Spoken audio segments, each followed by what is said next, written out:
take the phone out of the box. So this is the box. First up, there must be a cover. So it's a clear case. You can bend it around. It's not a hard case. And there is a user manual with the quick guide. Next, there is the phone itself, and I must say it's not very big. Obviously smaller than regular 6.2-inch phones because it has a notch that allows you to have more screen area. So while the phone boots up, let's take a look at the box contents. You get a big charger with 1 amperes of output rating. Then there's a long USB cable. It's of course a micro USB cable, and you don't get any earphones in the box. Now let's quickly take a look at the detailed specs and we'll come back to the phone. The Oppo A3s comes with a 6.2-inch display with HD Plus resolution. It is an IPS LCD panel. The phone packs Snapdragon 450 chip with 2 GB of RAM and 16 GB of storage. At the back, the phone has a 13 and 2 megapixel dual camera setup, and at the front it has an 8 megapixel shooter. The phone runs ColorOS on top of Android Oreo, has a 4230 mAh battery and runs dual SIM 4G LTE. So this is the Oppo A3s, guys. So you see a notch at the top, very similar to the iPhone 10 because it has rounded edges. Anyways, at the back you get a dual camera, and it's a glass-like finish. It's not actually glass, it could be plastic. And the phone's frame itself is made out of plastic but looks sturdy. Let's try to bend it. So it's quite sturdy. The construction is full unibody and there is curved and rounded edges and corners which gives a good grip.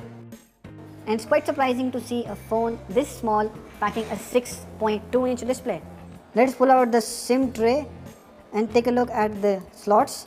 The SIM tray can take 2 SIM cards and a microSD card as well, which is great, but it's made out of plastic, which is not great because it's not very sturdy. Let's go around the phone and take a look at the ports. You get a microSD port at the bottom with a single speaker and a microphone. There's also a headphone jack, so there's no secondary microphone for noise cancellation. At the back side, you'll see a dual camera with a single LED flash. Important thing to note is that the phone does not have a fingerprint scanner. On the right you have the lock button, and on the left you have the volume rocker.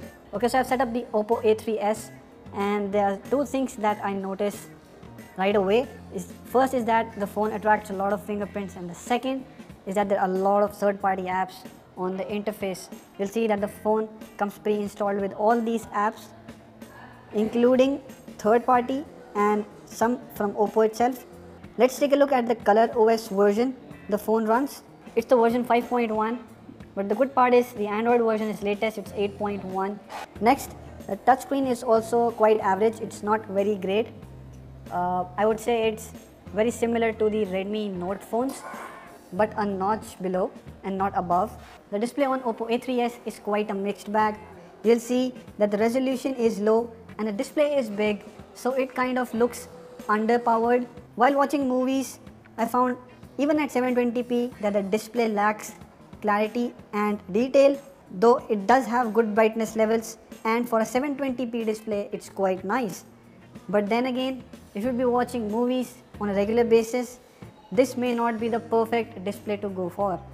Also, I noticed this while using YouTube, is that while you are holding the smartphone in the left hand towards the notch, you'll see that your palm may accidentally touch the end of your screen while holding it. Now coming back to the software, you'll see that the Oppo's ColorOS is quite cluttered. That is something we have already told you, but what I've seen is it's also quite slow. It does look nice. The colors and the contrast on the drop down menu looks nice. Multitasking is easy on the phone. When you are in the app, you just need to long press the recent apps menu and you'll see a bunch of apps below the first app which you can click and open in the second window. But you'll see that the app have their exit animation, and during multitasking the phone appears to be quite laggy. Also, you'll see it does take a second while switching from landscape to portrait mode. Now let's take a look at some features in the settings menu.